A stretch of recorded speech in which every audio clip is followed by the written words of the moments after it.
This year, we have walked through haunted hallways.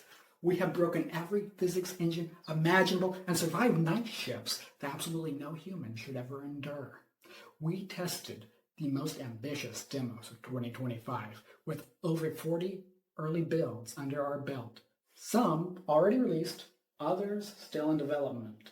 All tested right here by Nomadic Bule in front of the Nomadicans. But none of this would ever be possible without the developers, the solo grinders, the small teams punching above their weight, the studios who were brave enough to let us see their worlds before they were finished. No matter if the game was polished and pristine or held together by duct tape and prayers, you let us into your early development, and we don't take that lightly. So this video is for you, the creators, and the games that made us feel. The ones that surprised us, the ones that broke us, the ones that made us say, this one's got something special. Welcome to the first Nomadic Demo Awards.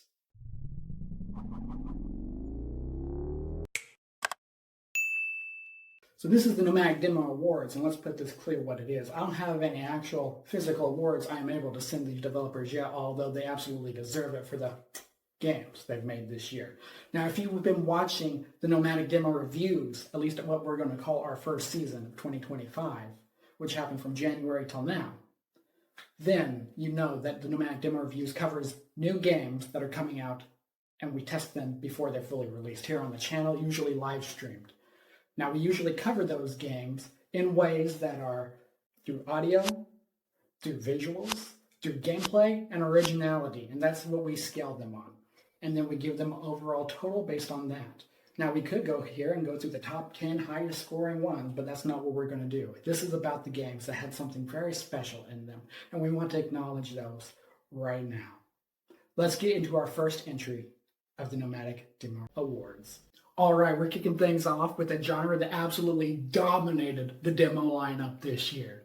I swear, if we weren't mopping haunted bathroom floors, stocking shelves, or checking security cameras of buildings that were definitely not OSHA approved, we weren't even playing a demo in 2025. There was no category with more variety. There is no category with more chaos. There is no category with more nominations than this. Nightshift horror games were not only very popular in 2025, they were practically a rite of passage. And we had several to choose from, but it comes down to one game that's going to get the award for the best of the best this year.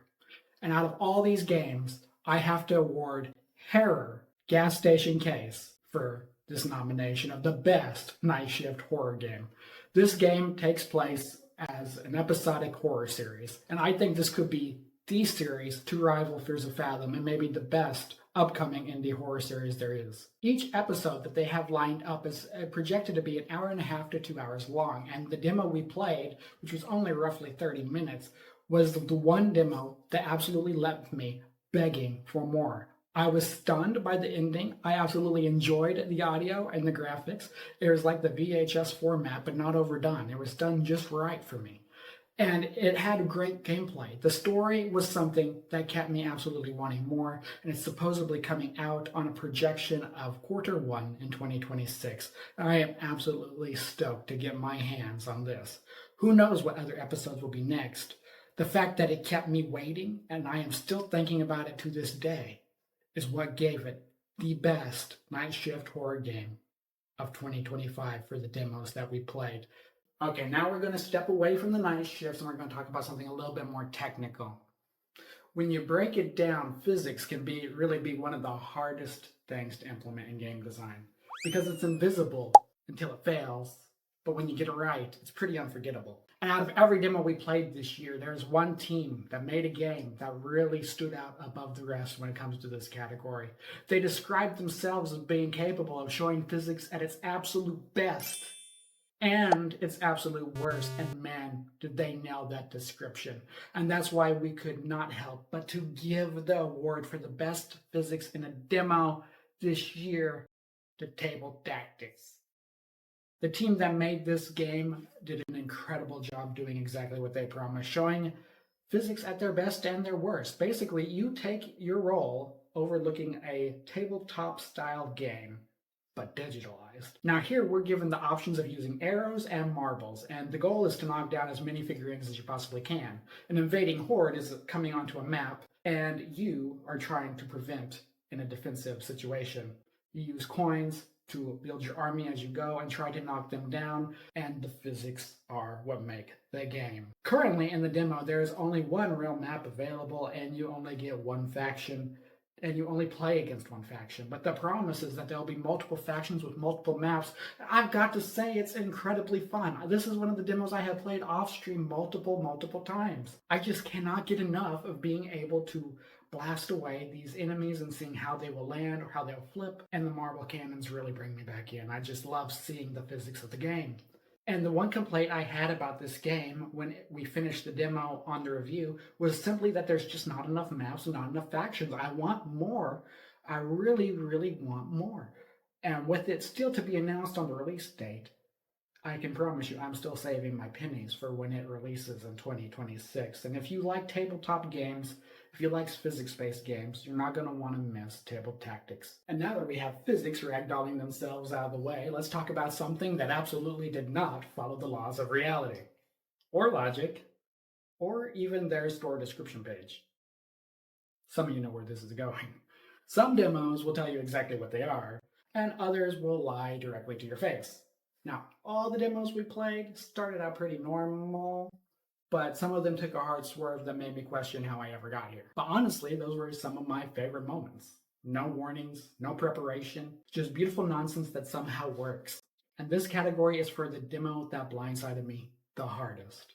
The one that made me question what I was even doing halfway through and how I got here, but by the end, absolutely I have to admit that I enjoyed every part of the journey. So without any further ado, the winner of the I didn't sign up for this award goes to Umagari. This is a first-person harpoon fishing game set off the coasts of Japan. Now, this is made by Chilla Arts, so this is kind of a double whammy because by absolutely no means is this what a normal Chilla's art game stands for. It doesn't have the same look or the same flow as a normal Chilla's art game, which means if you're a fan, this probably is not what you signed up for. But also, if you're into a harpoon fishing game and no other expectations, this will also not be what you signed up for. Because as you go farther out into the depths, these fish start getting a little bit weird. You unlock a darker story with a crazy adventure and find out what kind of monsters are actually lurking in the waters. This game is set to come out in 2026, and this is probably not one you're going to want to miss if you like the mystery and a little bit of darkness around your fishing stories. Just be aware, this probably is not what you're signing up for, but you likely won't regret it. Now, before we go on to our next category, I'd like to give a thank you to everybody who's still sticking around, and I'd ask you to leave a comment down below at the end of the video of what you thought about these choices and what games you liked the best that we played this year. What are you most excited about for what's coming out in 2026? I'd love to know, and commenting really helps boost the algorithm. Also, if you liked the video, feel free to give it a thumbs up, and if you didn't like it, thumbs down. Everything helps get Nomadic Bule out into the algorithm, and say thank you to the devs for the awesome work that they have done this year. Now with that out of the way, let's move on to our next award. Okay, next we're going to talk about a genre that's easy to make jokes about, but when it's done right, it hits hard. Walking simulators are one of the most misunderstood genres. Most people think, oh, we're just walking and looking at stuff, but really it gets deeper than that. If you're playing a walking simulator, you know that you are there for the atmosphere. You are there for the vibes. You're there for the storytelling that can be told without all the yelling. And that's why I love them so much. They know how to hold my attention quietly. And that is an art. Now this year we have walked through haunted forests, abandoned asylums, torn apart buildings, haunted circuses, you name it, we've probably been there. But there is one that stood out above all the rest. One that held my attention and made me want to keep walking forward. And that's why we have to give the award to the most interesting walking sim of 2025 to Emotionless, The Last Ticket. This walking sim puts you in the shoes of a son who has a missing father. The father who built the circus that you are about to go and explore. You're going to explore it top, bottom, and underneath. You'll understand when you start playing. But if you like walking sims that have a horror psychological twist to it, and smash in a little Lovecraftian spice on top of it, this is the one for you. and I can't tell you enough, I wanted to keep walking. This game's actually out and available now under full release. It came out in October, and the link to it's in the description below. The link to all these games are in the description below, so if you like one, you can go and wishlist them, or you can go and see it yourself on the Steam page. I don't want to spoil the ending or anything big that happens, but trust me, this is a walking sim you won't want to miss if you're into the atmosphere. Next, let's talk about someone who probably needs therapy, vacation, or maybe even just a warm bowl of soup. This next award goes to a special kind of character. Not the hero, not the villain, not even the comic relief. No, this is for the NPC that stopped, stared us right in the eye, and said, "No, I'm not okay. And neither are you." This character, this NPC, carried the weight of 1,000 side quests on his shoulders, hid a generational trauma behind 2 lines of dialogue. And by the end of the game, no matter what ending you got, you said, "Bro, are you good?" And the answer, in fact, was no. No, he is not good. But now, at least he has an award. And that's why we are giving the award for the most emotionally damaged NPC to the Militianer. Now, there is no release date for this game announced yet, but if you want to know about the game, the Militianer is essentially a giant colossal policeman overlooking a city, and you broke a crime. Broke a crime? Broke a crime! You committed some kind of crime. And now the Militianer is helping to watch over you, making sure you don't skip out on your court date. You can do anything to try to get out of town. You can romance him, you can sway him, you can bribe him, you can anger him, you can do about anything you can think of. But you got to make it on that train. If you stay in town long enough, you'll understand why he got this award. His heart broken, his nights lonely. And if you get to know him, you kind of feel bad for him a little bit. But still, when you get on that train, you gotta go. But it crushes your soul a little bit, wondering how hurt he was that you really left him behind. Moving from the saddest to the gladdest, there's one thing that every gamer has a soft spot for. Some characters inspire fear. Others inspire hype. But every once in a while, you'll get a character who melts the whole internet on sight. This award is for our small guys. The round one, the squishy ones, the ones that make you want to protect them, even though you're supposed to be controlling them. You'd be surprised. We played over 40 demos this year, and just how many of those demos do we have a developer try to assassinate us by cuteness? It's an astonishing number. But there was one playable character that stood out above the rest. Not because he was strong, not because he was loud, but because when we saw him, we all collectively said one thing. Aww. And that's why the Cutest Playable Character Award goes to Shu from Humans. Humans dropped late October in a full release, and essentially it is a game where you play this adorable little guardian of the forest called Shu. Now, this has a dual reality where light is the enemy and darkness is your friend. This is a stealth adventure game that has a lot of puzzles, non-combat puzzles, but is very family-friendly and interactive. Honestly, it's a lot more challenging than you might expect, and it definitely keeps you entertained for a few hours. But the most undeniable thing about this whole game is that it is very, very cute. Okay, now that the cuteness is done, it's time to stuff those plushies back underground. Literally. Some games will give you a level, others will give you a world, and some will throw you in the dungeon and say, "Good luck, champ." This award is for the game that sent us farther and deeper into more suspicious staircases than any other game this year. We saw traps. We saw treasure. We saw walls pretending to be doors and doors pretending to be walls, and every time you think you're about to get out, it's no, it's not. It's another staircase or a secret hidden chamber hiding pochongs and skeletons that you didn't even know could move. This game didn't just give you dungeons to crawl. It gave you a full-time job with mandatory overtime. And that's why we're giving the award for the most dungeons crawled to Cursed Dungeon Raider. This game is still set to release in 2026. Basically, you are a Tomb Raider going after historically accurate loot.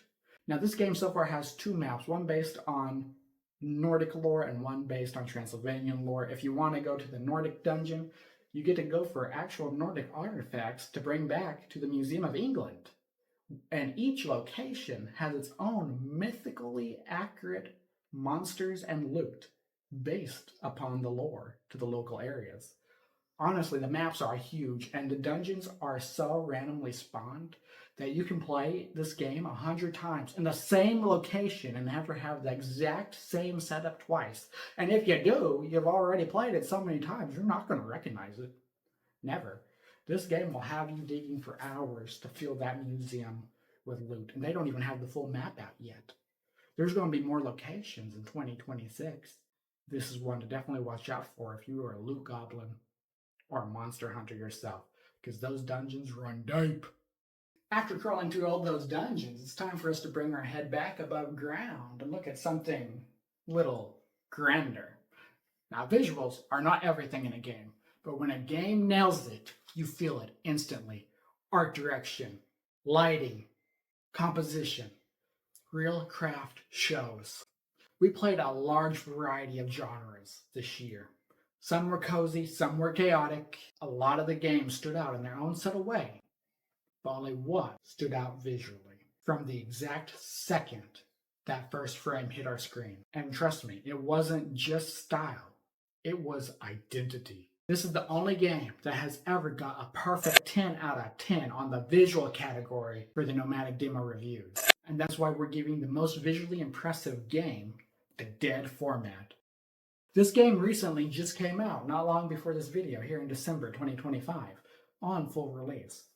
Now, in this game, it takes place in 1990 Scotland. The government has banned these weird VHS-type tapes, but it just so happens that your brother was absolutely obsessed with them, and now he's gone missing.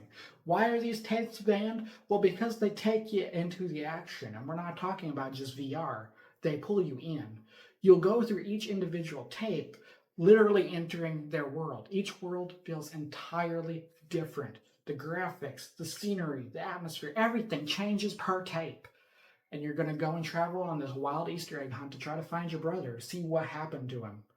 It's like a murder mystery Easter egg hunt, but we don't even know if there was anybody murdered. If you're into this type of game, I highly suggest going and checking out Dead Format. Like all the games in this video, once again, they are linked down below in the description. From amazing visuals to something a little bit more primal. Dinosaurs. You don't have to justify them. You don't have to explain them. If a game has dinosaurs, it's already halfway sold. And this award doesn't celebrate the game that just slapped a raptor on the screen and called it a day.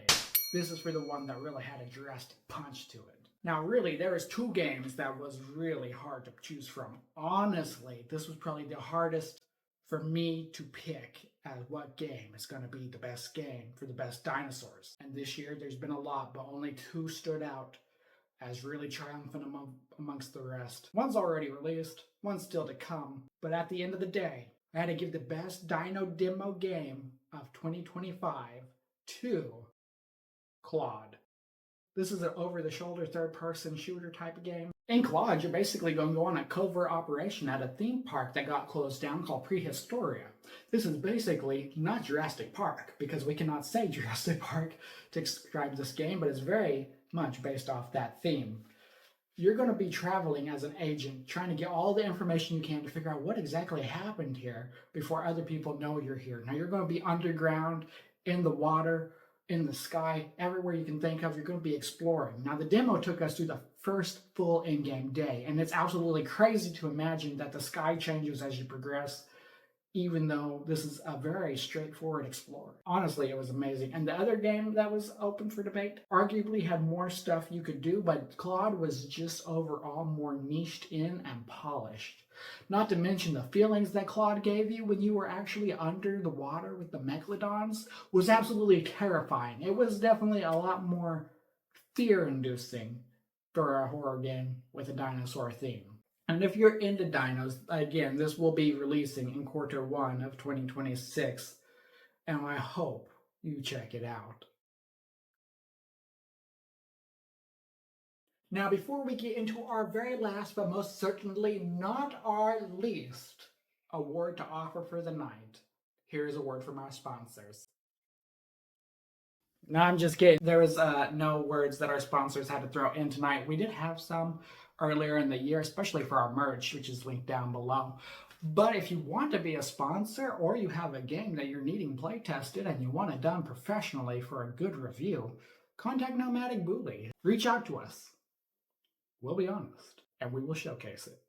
Nomadic Bule style. Now, if you're a fan of Nomadic Bule and you've been on the channel for a while, then you know one thing. We play a lot of games, but there is one genre that people tend to love the most. I also tend to love that genre very dearly. See, some games are fun, some are beautiful, but others hit a different kind of nerve. They just stick with you long after you turn off the PC, or you shut the console down, and you try to go to bed with the lights turned off, but it's still there. It's still there in your mind, and you hope it's not there in the dark. See, horror is an amazing thriller for us, and this next game is the game that stuck with us long after we shut the game down. Now, this is not by no means about the best jump scare, but it is about a little bit of the atmosphere combined with the other elements of the game. See, this is very strictly what haunted me the most. What stayed seared in my mind all these months later compared to all the other fantastic horror games that we play, because we played dozens, okay? Dozens.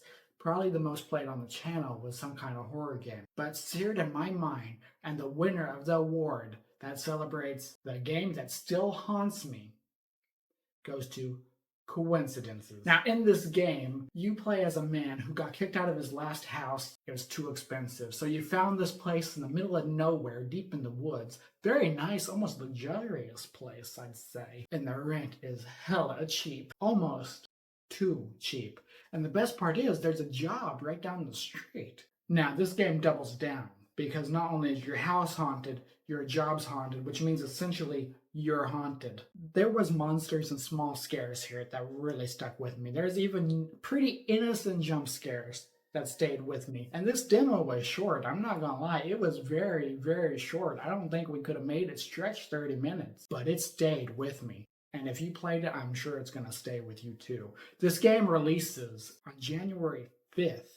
2026, which is just around the corner when this video is going up. If you're into the horror genre and you want to explore not just a haunted house, but a haunted job as well, check this one out. And that wraps up our first ever annual Nomadic Demo Awards. To all the devs who worked with us this year, our team at Nomadic Bule, I thank you. You opened up, you gave it a shot, you showed us what your worlds look like, whether they were polished and pristine, or held together by duct tape and prayers. You took a risk hoping somebody would understand, that people could see your work that you dedicated so long for. The solo developers, the dreamers at night, the teams who are punching above their weight, this was all for you, and I have the absolute honor to be a part of it. Thank you for showing us your work. Don't forget the difference you make in the community, pushing out your new games, most of them indie titles. The power is in your hand, and absolutely no means should you give up this talent, this vision, and this passion that you have. People want it. Some people need it, and we're all excited to see where these games grow. And as for the Nomadicans who are there live on stream when I am streaming some of these demos, getting the first-hand blind look, or those on YouTube that are interacting in the comments, honestly, you are what helps make it so much fun for me. I appreciate every last one of you who come around and enjoy the entertainment and partake in some of the fun yourselves. This was our first year publicly playtesting games that are still in development and giving it to a world of people that are interested in what's about to come out before they ever get released. If you're into that and you want to see full playthroughs, if you want to join in on the lives, all the links are in the bio. Follow along. Head over to those other social medias. Follow along there too. Every subscription, every interaction helps boost the channel, and I truly appreciate all that you do to help boost the channel. We have a full playlist from this year, and starting next year, we will continue doing our Nomadic Demo review series, probably ending in a Nomadic Demo Awards again. So, leave comments down below. What was your favorite award? What did you agree with? What did you not agree with? What are you most excited to see? And what do you have ambition for next year? I am Nomadic Bule, charting the best and worst demos so you don't get lost. Disconnected.